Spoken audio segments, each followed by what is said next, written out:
Nyenicubahiro mukuru w'igihugu c'u Burundi ahejeje kwakira abashitsi badasanzwe akaba ari intumwa zidasanzwe z'umunyamabanga mukuru w'ishiramwe mpuzamakungu ONU. Umwe akaba ariyo asanzwe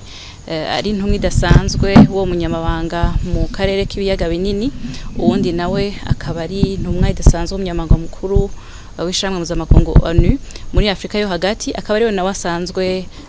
aserukira iryo shirahamwe muri Afrika yo hagati. Abo bashitsi bari baje kuganira na Nyenicubahiro mukuru w'igihugu c'u Burundi ku bibazo bitandukanye vyerekeye iterambere ry'igihugu n'akarere n'ikibazo c'amahoro n'umutekano. Mu biyago bagize rero ubwa mbere na mbere bakeje cane Nyenicubahiro mukuru w'igihugu c'u Burundi kukungene yashoboye kurongora umuryango wa Afrika w'ubuseruko neza kandi akitanga cane bimwe biboneka kandi vyashimishije amakungu kugira ngo amahoro n'umutekano asasagare mu karere cane cane mu gace k'ubuseruko bwa Republika Iharanira Intwaro Rusangi ya Kongo. Rero yamukeje kandi no ku butwari bwiwe ingene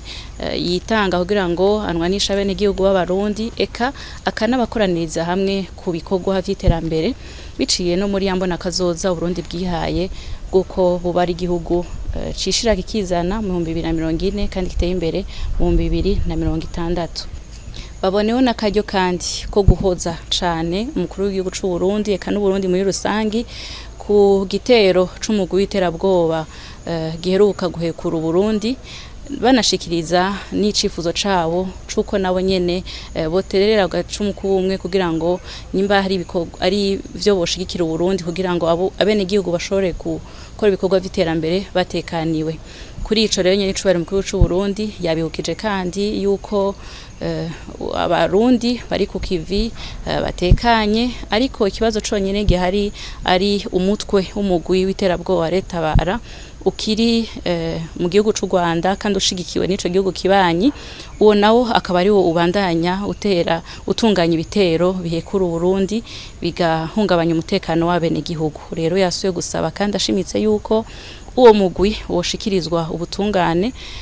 ico gihugu kibanyi c'u Rwanda kikabatanga kugira ngo abene igihugu bumve yuko baruraniwe kandi ejo ataco goca kiza kubatera canke kibakura ku kivi. Muri rusangi rero Nyenicubahiro mukuru w'igihugu c'u Burundi yabashimiye kandi kubona bashoboye kwishikira hano, nawe nyene ariyemeza yuko nk'usanzwe arongoye amasezerano y'amahoro, umutekano, imigenderanire